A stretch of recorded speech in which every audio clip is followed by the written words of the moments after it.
بسم اللہ الرحمن الرحیم۔ کربلا کے بعد یزید کی دردناک موت۔ دوستو، حضرت عمر رضی اللہ عنہ نے ایک مرتبہ حضرت حذیفہ رضی اللہ عنہ سے پوچھا کہ اے حذیفہ، مجھے ان فتنوں کے بارے میں بتاؤ کہ جو سمندر کی موجوں کی طرح اچھال ماریں گے اور بڑے بڑے نیک لوگوں کو بھی اپنی چپیٹ میں لے لیں گے۔ تو حضرت حذیفہ رضی اللہ عنہ نے جواب دیا کہ اے امیر المومنین، آپ کو ان فتنوں سے ڈرنے کی کوئی ضرورت نہیں ہے، کیونکہ جب تک آپ زندہ رہیں گے تب تک ان فتنوں کا دروازہ بند رہے گا۔ یہ سن کر حضرت عمر رضی اللہ عنہ نے پوچھا کہ اے حذیفہ، ان فتنوں کا دروازہ کھولا جائے گا یا توڑ دیا جائے گا؟ تو حضرت حذیفہ رضی اللہ عنہ نے جواب دیا کہ اے امیر المومنین، وہ دروازہ توڑ دیا جائے گا اور وہ دروازہ آپ خود ہو۔ یہ اشارہ تھا کہ حضرت عمر رضی اللہ عنہ کو آگے چل کر شہید کر دیا جائے گا۔ دوستو، یہ بخاری شریف کی روایت ہے۔ اور حضرت عمر رضی اللہ عنہ نے دروازے کے بارے میں جو یہ بات پوچھی گی، آخر اسے توڑا جائے گا یا کھولا جائے گا، تو یہ اس وجہ سے پوچھا کہ اگر دروازہ کھولا جائے تو اسے بند کرنا آسان ہوتا ہے، لیکن اگر دروازہ توڑ دیا جائے تو پھر وہ دوبارہ کبھی بند نہیں ہو سکتا۔ اور پھر آگے چل کر ایسا ہی ہوا کہ جس دن سے حضرت عمر رضی اللہ عنہ کو شہید کیا گیا تو اس فتنوں کا دروازہ ایسا ٹوٹا کہ آج تک بند نہ ہو سکا۔ حضرت ابو ہریرہ رضی اللہ عنہ اپنی آخری عمر میں یہ دعا مانگا کرتے تھے کہ اے اللہ، مجھے 60 ہجری کے بعد لڑکوں کی حکومت آنے سے پہلے اپنے پاس بلا لینا۔ لڑکوں کی حکومت میں اشارہ یزید کی حکومت کی طرف تھا، اور ایسا ہی ہوا کہ حضرت ابو ہریرہ رضی اللہ عنہ کی 59 ہجری کی ہی میں وفات ہو گئی، کیونکہ حضرت ابو ہریرہ رضی اللہ عنہ کو حدیثیں جانتے تھے کہ جن میں اللہ کے رسول صلی اللہ علیہ وسلم ظالم یزید کی حکومت کی طرف اشارہ کیا تھا۔ فرمایا تھا کہ آگے چل کر ایک ظالم بندہ حکومت پر بیٹھے گا اور وہ میرے بچوں کو ذبح کر دے گا۔ ایک بار اللہ کے رسول صلی اللہ علیہ وسلم اپنے کمرے میں بیٹھے حضرت حسین رضی اللہ عنہ کو سینے سے لگا کر زور زور سے رو رہے تھے۔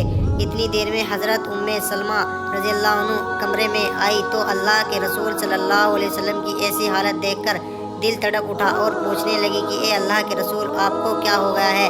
کیا حسین کو کوئی چوٹ لگ گئی ہے؟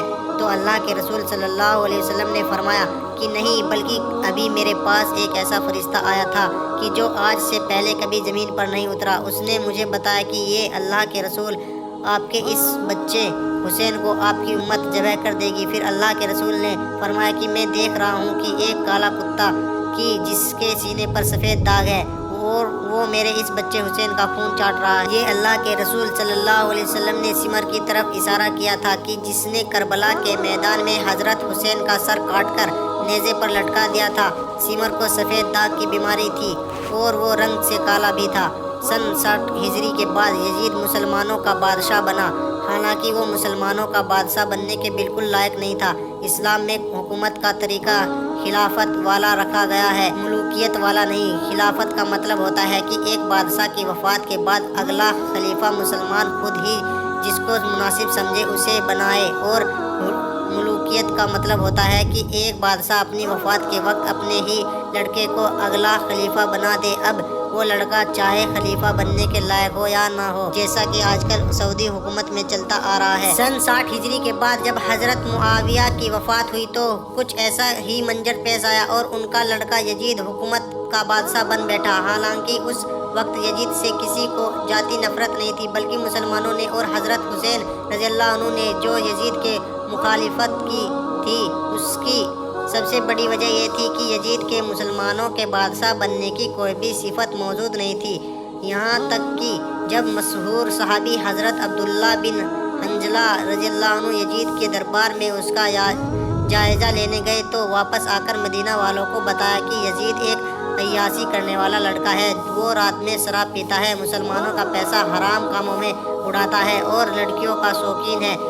اب جب یزید کے اندر اتنی برائیاں تھیں تو نبی کے نواسے حضرت حسین رضی اللہ عنہ کیسے اس بات کو برداشت کر لیتے کہ ہمارا بادشاہ ایک گناہگار انسان بنے؟ حضرت حسین رضی اللہ عنہ کو خلیفہ بننے کا کوئی شوق نہیں تھا، بلکہ اس وقت کے لوگوں نے حضرت حسین رضی اللہ عنہ کو مجبور کیا تھا کہ وہ یزید کے مقابلے اپنے ہاتھوں پر لوگوں کو بیعت کرے اور اسلامی حکومت کی باغدور سنبھالے۔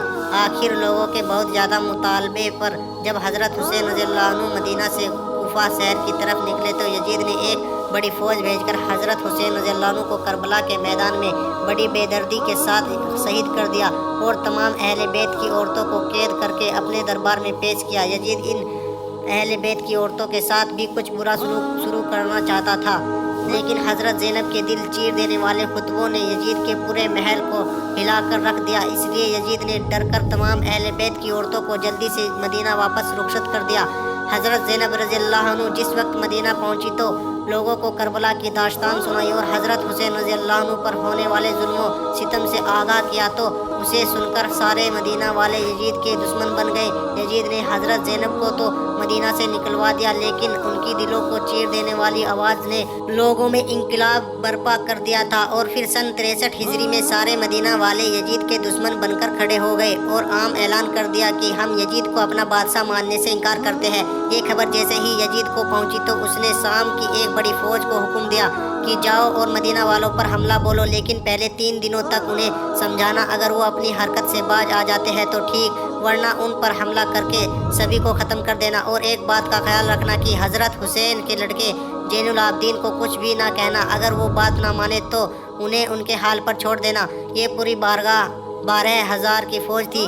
جب یہ لوگ مدینہ پہنچے تو بڑے بڑے صحابہ اکرام کو مجبور کیا کہ وہ یزید کو اپنا خلیفہ مان لے، لیکن سب نے صاف انکار کر دیا۔ تو یزید کی اس فوج نے مدینہ والوں پر حملہ کر کے ان کے گھروں کو لوٹنا شروع کر دیا، ان کی عورتوں کو بے پردہ کر کے میدان میں لا کھڑا کیا اور بڑے بڑے صحابہ اکرام کی گردنیں کاٹ کر انہیں شہید کر دیا۔ اس واقعے کو واقعہ حرہ کہا جاتا ہے۔ تاریخ کی ہر کتاب میں ظالم یزید کی حکومت کا یہ واقعہ لکھا ہوا ہے، یہاں تک کہ بخاری و مسلم جیسی حدیث کی بڑی کتابوں میں بھی واقعہ حرہ کی دردناک داستان متشر طور پر ذکر کی گئی ہے۔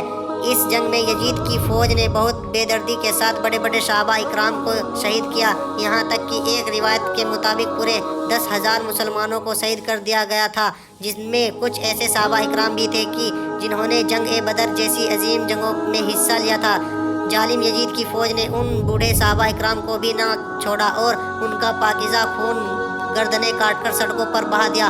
اسی جنگ میں ایک مشہور صحابی حضرت عبد الرحمن بن عوف رضی اللہ عنہ کی شہید کر دیے گئے۔ یزید کی فوج نے اتنا خون بہایا کہ ایک راوی لکھتے ہیں کہ سڑکوں پر صحابہ اکرام کا ایسا خون بہہ رہا تھا کہ قدم رکھنے کی بھی جگہ نہیں ملتی تھی۔ حافظ ابن قتیبہ اپنی ایک کتاب میں لکھتے ہیں کہ یزید کے لشکر کا ایک فوجی کسی بڑے صحابی کے گھر میں گھس گیا اور تلوار لہراتے ہوئے عورتوں سے کہنے لگا کہ گھر میں جو کچھ بھی سامان ہو وہ میرے حوالے کر دو۔ تو گھر کی ان پاکیزہ عورتوں نے جواب دیا کہ گھر کا سارا سامان تمہارے دوسرے سپاہی لوٹ کر لے جا چکے ہیں۔ یہ سن کر اس سپاہی نے گھر کے ایک دودھ پیتے بچے کو گردن پکڑ کر اٹھایا اور بہت تیز دیوار پر دے مارا کہ جس سے اس لڑکے کا سر پھٹ گیا اور اس کی موت ہو گئی۔ یہ جنگ اتنی دردناک تھی کہ 3 دنوں تک مدینہ کی مسجد میں نماز نہ ہوئی، یہاں تک کہ لکھنے والوں نے لکھا ہے کہ یزید کی اس ظالم فوج نے اپنے گھوڑے مسجد نبوی میں حضور صلی اللہ علیہ وسلم کے روضے کے پاس لا کر باندھے اور رسول کے ممبر کی بہت بے حرمتی کی۔ آخر اس جنگ کے بعد جب یزیدی لشکر مدینہ چھوڑ کر واپس گیا تو مدینہ کے ہر گھر سے رونے کی آوازیں آنے لگی۔ بڑے بڑے صحابہ اکرام شہید ہو چکے تھے اور جو بچے بھی تھے انہیں زبردستی یزید کے بادشاہ ماننے پر مجبور کیا گیا تھا۔ اس واقعے کے کچھ ہی دنوں بعد یزید پر اللہ کا عذاب آ گیا اور پھر وہ ایسا بیمار پڑا کہ بستر سے اٹھنے کے لائق بھی نہ بچا۔ اس کے پیٹ میں ایک درد اٹھا اور پھر اس کی آنتیں سڑنے لگی۔ وہ بستر پر ایسے تڑپتا تھا کہ جیسے پانی کے باہر مچھلی تڑپتی ہو۔ آنتوں کے سڑنے کی وجہ سے وہ رات بھر اپنے بستر پر کھنچتا رہتا۔ یزید کے علاج کے لیے بڑے بڑے ڈاکٹروں کو بلایا گیا، لیکن سبھی ناکام رہے کیونکہ یہ اس ظالم پر اللہ کا عذاب آ گیا تھا، اسے اب کوئی نہیں ٹال سکتا۔ اس بیماری میں اسے بہت پیاس لگتی، لیکن اگر وہ پانی پیتا تو اندر جا کر وہ آگ کی طرح گھولنے لگتا اور ایسا محسوس ہوتا جیسے سینے میں پنگھلا ہوا شیشہ ڈال دیا گیا ہو، اور اگر پانی نہ پیتا تو پیاس سے برا حال ہو جاتا، کیونکہ اسی ظالم نے حضرت حسین رضی اللہ عنہ کو کربلا میں پیاس سے تڑپا کر شہید کیا تھا۔ آج اسی کے بدلے اللہ نے اسے ایسی عبرتناک سزا دی کہ وہ دنیا کے لیے عبرت بن گیا۔ آخر اسی بیماری میں تڑپ کر ظالم یزید کی 15 ربیع الاول سن 63 ہجری میں موت ہو گئی۔ جب اس کے درباری اس کی لاش کے قریب آئے تو اس سے ایسی بدبو آ رہی تھی کہ سبھی دور بھاگ گئے، کوئی اسے دفن کرنے کے لیے تیار نہیں تھا۔ پورے محل میں لاش کی بدبو پھیل رہی تھی، ہر ایک پریشان تھا۔ آخر کسی طرح چہرے پر پٹیاں باندھ کر ظالم یزید کو مکہ حرین میں دفن کر دیا گیا۔ لیکن اس کے کچھ سالوں کے بعد جب عباسی حکومت بنی تو ان کے خلیفہ نے یزید کی قبر کھود کر جب اس کی لاش باہر نکالی تو اسے دیکھ کر سبھی کانپ گئے۔ لاش دیکھ کر ایسا لگتا تھا جیسے اس کے چہرے کو لوہے سے پیٹا گیا ہو۔ اس کے سارے جسم پر زہریلے کیڑے رینگ رہے تھے اور ایک عجیب طرح کی بدبو ہر طرف پھیل رہی تھی۔ یہ دیکھ کر خلیفہ منصور نے یزید کی لاش کو عبرت کے لیے سولی پر لٹکا دیا تاکہ لوگوں کو معلوم ہو جائے کہ جو بھی اہل بیت کو تکلیف دے گا اللہ اس کا ایسا ہی برا انجام فرمائے گا۔